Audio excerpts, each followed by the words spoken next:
Assalamualaikum warahmatullahi wabarakatuh.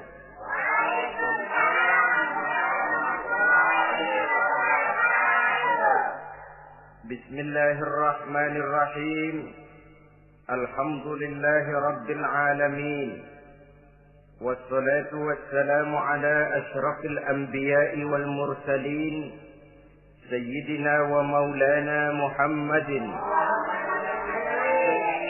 wa ala alihi wa ashabihil mujahidin at-tahirin, amma ba'du. Bapak-bapak, ibu-ibu, saudara-saudara kaum muslimin rahimakumullah. Pada pertemuan terdahulu kita telah membicarakan bagaimana memilih jodoh menurut tuntunan agama Islam. Maka pada pertemuan kali ini pembicaraan akan kita tingkatkan kepada bagaimana membina mahligai rumah tangga bahagia dengan menitik beratkan pembicaraan kepada kewajiban bersama baik sebagai suami maupun sebagai istri. Banyak rumah tangga bahagia tercapai apa yang menjadi cita-cita dan tujuan. Tetapi tidak jarang rumah tangga yang tenggelam sebelum sampai ke pantai yang akan dituju. Pada saat-saat perkenalan seseorang dalam usahanya mencari jodoh, dia merasa bahwa pasangannya itulah yang akan memberikan kebahagiaan kepadanya. Hari-hari di mana terjadi pertemuan selalu menjanjikan dan menyanyikan keindahan. Bahkan sehari tak bertemu rasa seminggu, seminggu tidak bertemu rasa sebulan, sebulan tidak ketemu pingsan. Tidak ada tanda-tanda sesuatu itu akan menjemukan. Namun setelah memasuki kehidupan bahtera berumah tangga, baru beberapa bulan saja atau baru beberapa tahun saja, semua impian tadi sirna dan musnah. Bahagia yang disangka, sengsara yang datang menimpa. Keindahan yang diharap, malah kemalangan yang tumbuh. Hal ini disebabkan orang tidak meresapi hikmah daripada kehidupan berumah tangga, tidak menyadari tanggung jawab dan kewajiban yang akan berbuntut tidak timbulnya saling pengertian, dan pada akhirnya tidak akan tumbuh ketenangan di dalam rumah tangga itu. Bukankah kewajiban akan saling memberikan pengertian, pengertian membawa ketenangan, dan ketenangan adalah tangga utama untuk mencapai rumah tangga bahagia. Oleh karena itu kita mulai saja dengan kewajiban sebagai seorang suami di dalam memimpin rumah tangga bahagia ini. Yang pertama, kewajiban seorang suami ialah mempergauli istrinya dengan baik. Setiap suami, manakala selesai dia mengucapkan ijab dan qabul di hadapan tuan pengulu atau tuan qadhi, maka ia pun mengucapkan sighat ta'liq yang berisi perjanjian dari seorang suami bahwa ia akan mempergauli istrinya dengan baik, muasyarah bil ma'ruf menurut tuntunan syariat agama Islam. Walaupun janji itu pada zahirnya diucapkan di hadapan tuan pengulu, namun pada hakikatnya itu merupakan janji seorang muslim kepada Allah Subhanahu wa taala. Ini tidak lain karena nikah dalam pandangan Islam merupakan sesuatu yang sakral, merupakan sesuatu yang suci dan bagian daripada ibadah kepada Allah Subhanahu wa taala. Dalam surah An-Nisa ayat 19, Allah Subhanahu wa taala memberikan bimbingan. Ya ayyuhalladzina amanu la yahillu lakum an tarisun nisaa karha. Hai orang-orang yang beriman, tidak dibolehkan bagi kamu mengambil perempuan secara paksa. Dengan kata lain, pernikahan harus dilaksanakan atas dasar suka sama suka. Tidak ada pihak yang terpaksa dan tidak ada pula pihak yang dipaksa. Kita hidup tidak lagi di satu zaman seperti zamannya Siti Nurbaya. Walaupun barangkali cinta memang bisa timbul setelah pernikahan, tetapi akan lebih baik kalau sebelumnya telah diawali dengan saling kenal mengenal, saling memahami latar belakang masing-masing untuk memudahkan timbulnya saling pengertian. Wala ta'diluhunna litadhhabu bi ba'di ma ataitumuhunna illa an ya'tina bi fahishatin mubayyinah. Dan jangan kamu mempersulit mereka karena ingin mengambil kembali sebagian dari apa yang telah engkau berikan kepada mereka, kecuali apabila mereka telah nyata-nyata melakukan perbuatan-perbuatan yang keji. Wa ashiruhunna bil ma'ruf, dan pergaulilah istri-istrimu itu dengan baik. Fa in karihtumuhunna, kalau kamu merasa tidak suka kepadanya, bersabarlah. Fa asa an takrahu syai'an wa yaj'alallahu fihi khairan katsira, karena boleh jadi kamu tidak menyukai sesuatu, padahal Allah menjadikan di dalam sesuatu yang kamu tidak sukai itu kebaikan yang banyak bagimu. Ini merupakan tuntunan umum betapa seorang suami harus mempergauli istrinya dengan baik, muasyarah bil ma'ruf, menurut tuntunan syariat agama Islam. Karena bagaimanapun hak milik seorang suami terhadap istrinya adalah milkul manfaat, milik untuk mengambil manfaat, bukan milkul mutlak seperti seorang memelihara budak umpamanya, yang bisa dihitam putihkan, bisa dijungkir balikan, bisa diperlakukan sekehendaknya. Itu bertentangan dengan tuntunan agama kita. Adalah kewajiban seorang suami mempergauli istrinya dengan baik. Kemudian yang kedua, seorang suami harus menaruh perhatian, menjaga kehormatan, dan bila perlu turut membantu dan menolong pekerjaan istrinya. Menaruh perhatian sampai kepada hal-hal yang kecil, sehingga si istri merasa bahwa dia mendapat perhatian. Ada dia mengadu, ada tempat dia melarikan persoalan, ada tempat dia bercerita. Sejak dari tingkah laku, berpakaian, berperhiasan, make up, dan lain sebagainya. Karena tanpa ada perhatian dari seorang suami, biasanya istri akan menjadi malas, baik untuk bersolek, baik untuk membina dan mengatur rumah tangga, dan lain sebagainya. Apalagi tidak berat lidah untuk memuji perbuatan baik yang dilakukan istrinya, dan tidak mencela secara langsung perbuatan-perbuatan salah yang dilakukan oleh istrinya. Dia bisa menegur secara bijaksana dan dewasa. Saudara-saudara kaum muslimin, seorang sahabat bernama Salman Al-Farisi mempunyai adik perempuan yang kawin dengan Abi Dzar Al-Ghifari. Satu hari Salman datang menengoki adik perempuan ini di rumahnya. Dilihatnya adiknya, rambutnya acak-acakan, pakaiannya kumuh, pendeknya nggak enak dilihat. Salman memberikan nasihat, kau bersoleklah sedikit supaya suamimu betah di rumah. Kata istrinya, untuk siapa saya bersolek? Ya tentu untuk siapa lagi kalau bukan untuk suamimu. Kata adiknya, percuma saja, suami saya jarang di rumah. Kemana? Di masjid terus. Salman mengadukan hal ini kepada baginda Rasul, lalu baginda Rasul mengatakan, inna likulli syai'in haqqun, segala sesuatu ada haknya. Allah ada haknya untuk disembah, istri pun mempunyai hak untuk dipenuhi. Melalaikan salah satu hak berarti melakukan kezaliman. Di sini kita melihat fungsi, karena kurangnya perhatian Abi Dzar Al-Ghifari terhadap istrinya akan mengakibatkan kemalasan si istri untuk mendandani dirinya sendiri. Dengan mendapat perhatian, apalagi tidak berat lidah, maka kegairahan dalam kehidupan berumah tangga rasa-rasanya akan sangat mudah terwujud. Kalau suaminya bersolek, kalau istrinya bersolek, kata suaminya, kau memang pandai milih warna. Walaupun barangkali warnanya norak betul.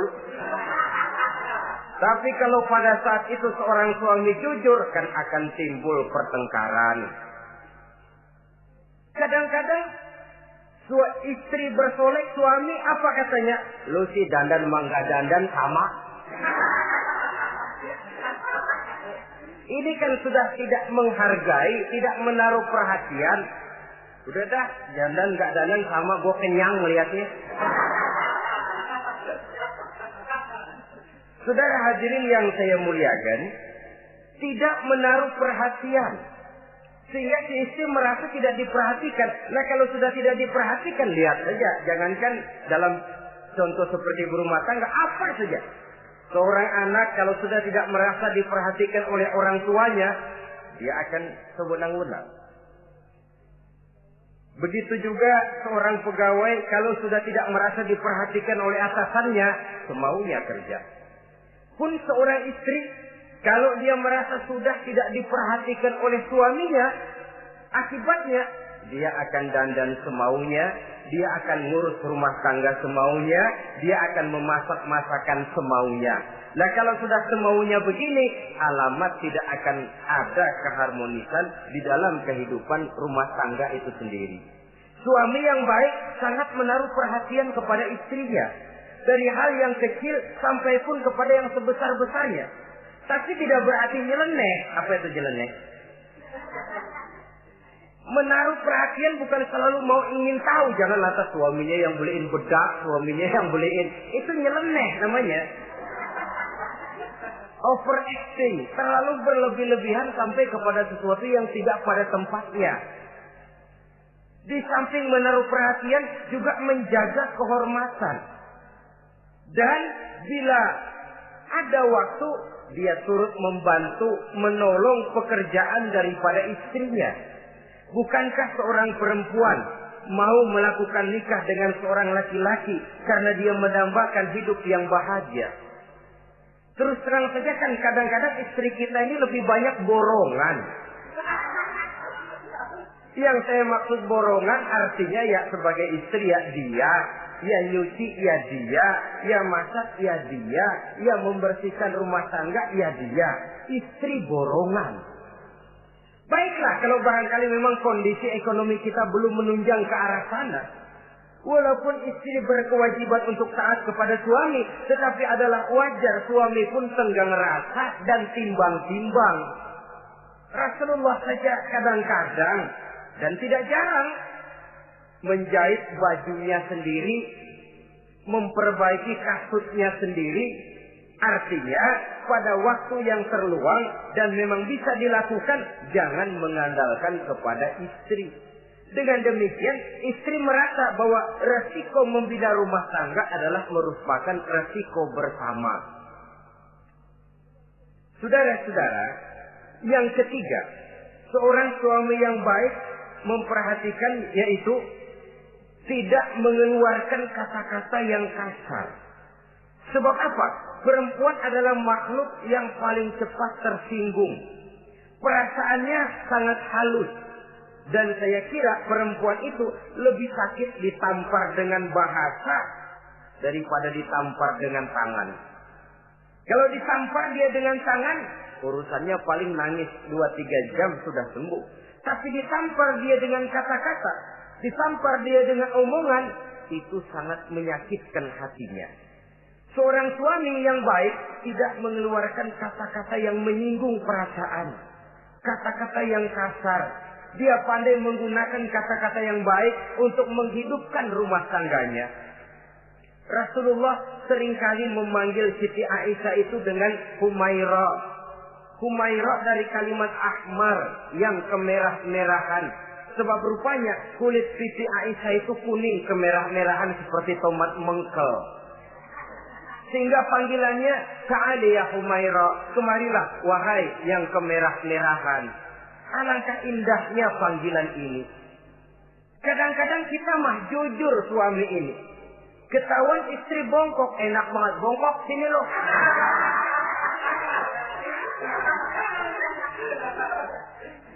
Jujur tapi nyakitin. Saudara-saudara, kadang-kadang inilah ya, bahasa perbuatan sangat besar pengaruhnya dalam menciptakan keharmonisan di rumah tangga. Pacaran mah manggilnya yang, Mau kemana yang? Udah endah aja udah. Begitu berumah tangga masih indah kakanda. Punya anak satu, bapaknya anak-anak. Punya anak dua, bapak lo. Sudah 3 anaknya, bapak hilang eluh manggilnya. Panggilan ini mengalami pergeseran. Nah begitu juga suami. Ketika pacaran bukan main. Ketika baru melakukan akad nikah sedang honeymoon bulan madu, asik betul. Kemana-mana selalu bersama. Kondangan selalu bersama. Resepsi pergi bersama. Jalan bergandengan tangan. Istri sedikit terpeleset. Khawatir bukan main. Hati-hati yang.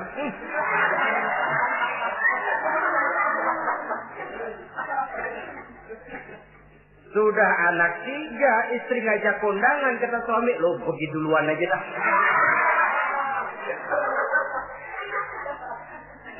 Pulang kondangan, istri laporan, bang saya kepleset. Emang lo mau mampus?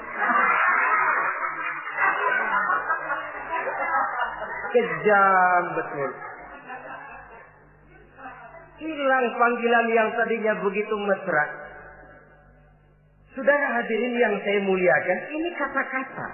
Kelihatannya kecil, sederhana, tapi sangat besar pengaruhnya dalam menciptakan rumah tangga yang bahagia ini. Oleh karena itu, soal isi hati kita, itu urusan gaib yang tahu cuma Allah. Orang lebih dahulu lihat penampilan, dan dari penampilan ini yang dinilai adalah kata-kata kita. Oleh karena itu, seorang suami yang baik, dia tidak mengeluarkan kata-kata yang menyinggung perasaan. Kalaupun dia marah betul, dia tidak mencaci maki secara langsung. Dia bisa menggunakan kata-kata kiasan. Maka agama memberikan tuntunan, kalau seorang suami marah, jangan memukul muka. Dan mukul pun bagian terakhir. Jangan jalan pertama. Kadang-kadang ada juga loh Pak, suami marah sama istri persis korambil ngebugin maling. Aduh, gelebuk gak karuan.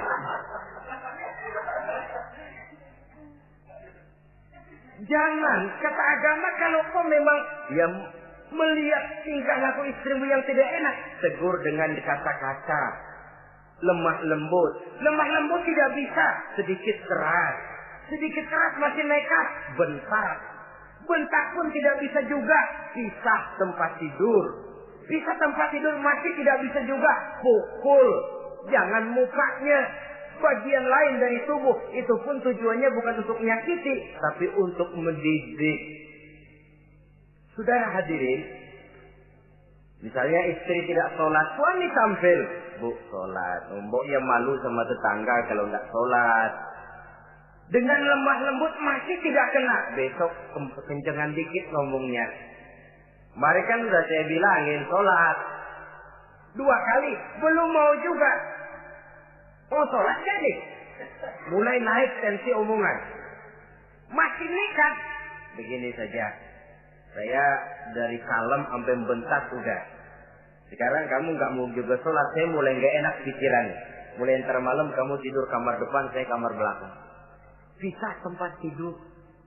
Kadang-kadang kan nggak kuat emosi kalau sudah marah sama istri, ngebludak kalau istri diusir udah pulang ke rumah moyangmu.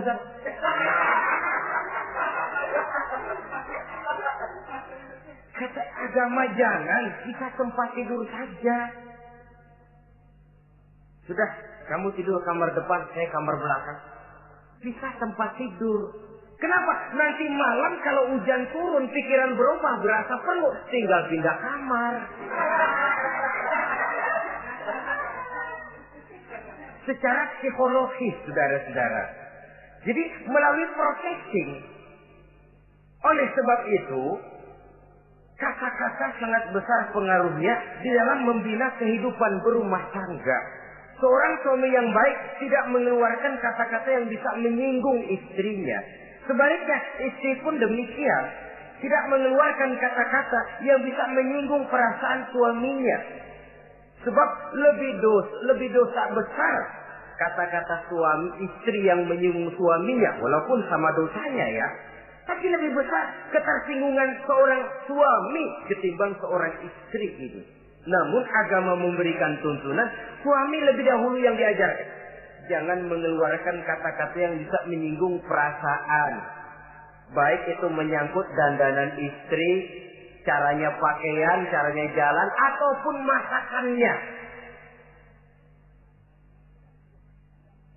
Masakannya sekalipun tidak kita sukai, ya ndak usah. Misalnya sayur keasinan, begitu dicobain menteleng mata pelatat, melotot keasinan. Ndak usah lantas tolak pinggang, lu masak melotot ya. Ndak usah. Saudara hadirin yang saya muliakan, jadi itu dari segi masakan.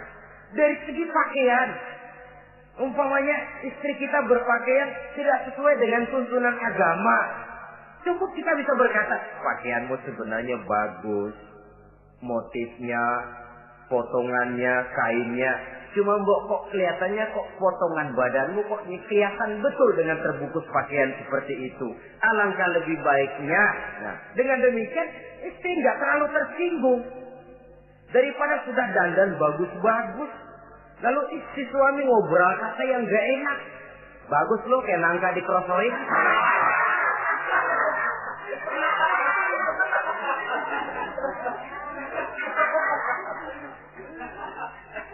Allahu Akbar. Istri tentu saja tersinggung. Atau dia pakai bedak berlebihan. Ya tentu dia pun begitu karena ingin ada kebanggaan suami jalan dengan dia merasa bangga. Tapi over.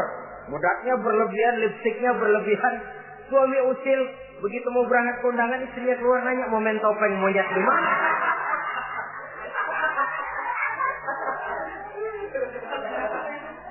Tentu dia akan tersinggung karenanya. Jadi saudara-saudara, ini yang ketiga. Yang keempat, seorang suami yang baik jangan memberikan pekerjaan di luar batas kemampuan istrinya. Loh, tugas istri itu nyaris 1 kali 24 jam. Seorang suami bagaimanapun payah dia bekerja, pulang dia bisa istirahat, tidur malam dia bisa tidur dengan nyenyak. Tapi seorang istri, apalagi dia punya anak kecil, bayi misalnya, itu nyaris jam kerjanya 1 kali 24 jam. Sejak bangun tidur sampai tidur lagi, bahkan tidurnya pun selalu diusik oleh anaknya. Anaknya kalem, bapaknya ngusik.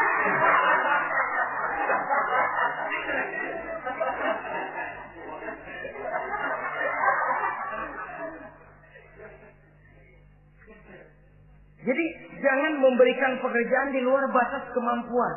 Kata pepatah, "Iza aradta an tuta'a fasal ma yusato." Apabila kamu ingin ditaati, perintahkan apa yang orang mampu mengerjakan. Jadi kalau kita memerintahkan seseorang untuk melaksanakan sesuatu yang dia jelas tidak mampu, itu artinya sama dengan kita tidak ingin ditaati oleh orang itu. Bukan dia tidak mau taat, jenis pekerjaan yang kita berikan di luar batas kemampuannya. Nah kalau sudah begitu, tentu saja lalu ketaatan akan menurun jadinya. Tadi sudah saya katakan, kadang-kadang istri kita ini istri borongan. Dalam arti, ya dia masak, ya dia nyuci, ya dia ngepel, ya dia ngejemur, ya dia ngetriska. Borongan. Terlalu berat tugasnya. Oleh karena itulah seorang suami yang baik, dia harus tenggang rasa, timbang diri, tidak memberikan pekerjaan yang di luar batas kemampuan daripada istrinya. Kalau tidak mampu karena merasa dimanjakan oleh istri suaminya. Karena merasa dapat angin dimanjakan, mestinya mampu, lalu berpura-pura tidak mampu. Apalagi istrinya suaminya sedikit-sedikit mau menolong dia. Jadi posisi ini nanti bisa berbalik loh. Karena terlalu memanjakan istri bisa membludak. Akhirnya suami yang nyuci, suami yang ngerika, istri tidur. Walaupun tentu saja tidak jelek, tetapi itu sudah overacting namanya. Saudara hadirin yang saya muliakan, itu yang keempat. Yang kelima, kewajiban seorang suami yang baik, ia mencukupkan belanja rumah tangga. Cukup itu relatif. Cukup menurut ukuran standar kemampuan kita. Sebab kemauan kita mungkin tidak terbatas. Tapi kemampuan kita yang terbatas. Kalau kemampuan ini bisa kita ukur dengan kemampuan, insya Allah kita cukup. Dan pernah saya katakan, orang kaya adalah orang yang hidupnya paling cukup. Salah kalau kita berkata orang kaya itu yang rumahnya gedung bertingkat. Tidak betul orang kaya itu yang mobilnya 5, yang gajinya jutaan, yang kebunnya lebar, yang pabriknya luas. Tidak. Orang kaya, orang yang hidupnya cukup. Orang miskin, orang yang selalu merasa kurang. Jadi kalau ingin jadi orang kaya, resepnya gampang sekali. Cukup dengan apa yang diberikan Allah, kita sudah kaya. Tapi kalau ingin miskin, maka bukalah mata selebar-lebarnya. Bagaimanapun banyak nikmat Allah diberikan kepada kita, tidak pernah ada rasa cukupnya. Dikala itu akan tertanam sifat kemiskinan dalam diri. Maka ukuran cukup ini yang relatif. Jadi kalau kita memang ekonomi menengah ke bawah, jangan ingin cukup seperti halnya ekonomi menengah ke atas. Nah, saudara-saudara, di samping belanja rumah tangga yang menyangkut makan, minum, pakaian dan sebagainya, bila ada kelebihan rezeki, juga perhiasan untuk istri. Karena istri itu zinatul hayatid dunia, perhiasan hidup di dunia. Jangan lalu berat hati, kan suami yang peras keringat banting tulang pergi pagi pulang sore. Mestinya suami dulu dong cukupi pakaiannya. Betul, kelihatannya memang begitu, tapi jangan lupa istri kita bagian daripada hidup kita. Baik dia dilihat orang, baik kita disebut orang. Jelek dia dipandang orang, jelek juga kita disebut orang. Dia adalah bagian daripada kehidupan kita. Orang kan sering bilang tuh, Mpok Ano, kenapa? Gue gerah banget ngeliatnya. Emang kenapa? Emang kenapa dia? Ke pasar pakai kutang doang.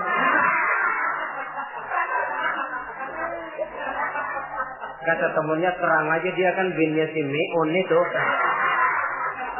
Si Meun yang nggak tahu apa-apa ikut kesebut-sebut. Istri adalah bagian daripada kehidupan kita.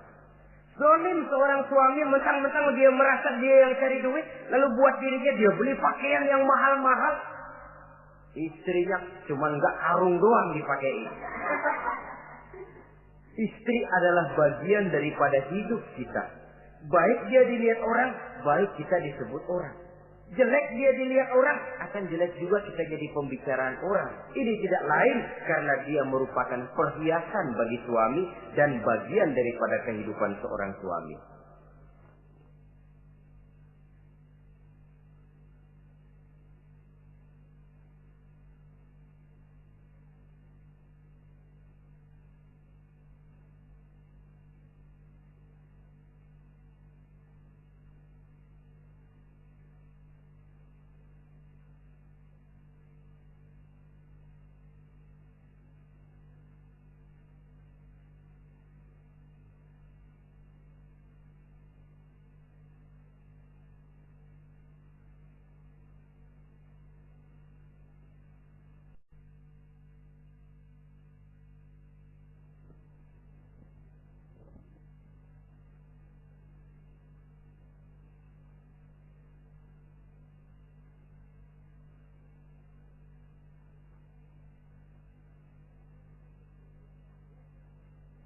Adalah satu perbuatan zalim misalnya, kalau seorang suami manakala dia beroleh rezeki parkir di restoran. Kalau tidak ada duit baru dia pulang ke rumah. Sementara dia enak makan makanan yang serba nikmat dan lezat di restoran yang serba ada, istrinya di rumah cukup kangkung saja sama toge. Adalah satu perbuatan yang zalim dan istri berhak menuntut karena itu memang merupakan haknya. Begitu besar nilai pahala memberikan nafkah ini, Sampai-sampai Nabi dalam hadis yang diriwayatkan oleh Imam Muslim dan Ahmad bersabda, dinarun anfaqtahu fi sabilillah, wa dinarun anfaqtahu ala rukbatin, wa dinarun tasaddaqta ala miskin, wa dinarun anfaqtahu ala ahlika, a'zamuha ajran allazi anfaqtahu ala ahlika. Uang yang kamu belanjakan di jalan Allah, uang yang kamu belanjakan untuk membebaskan budak, uang yang kamu sedekahkan kepada orang miskin, dan uang yang kamu belanjakan untuk nafkah keluargamu, pahalanya itu lebih besar uang yang kamu belanjakan untuk nafkah keluargamu. Ya Allah. Jadi rupanya nilainya sedemikian besar. Saudara hadirin yang saya muliakan,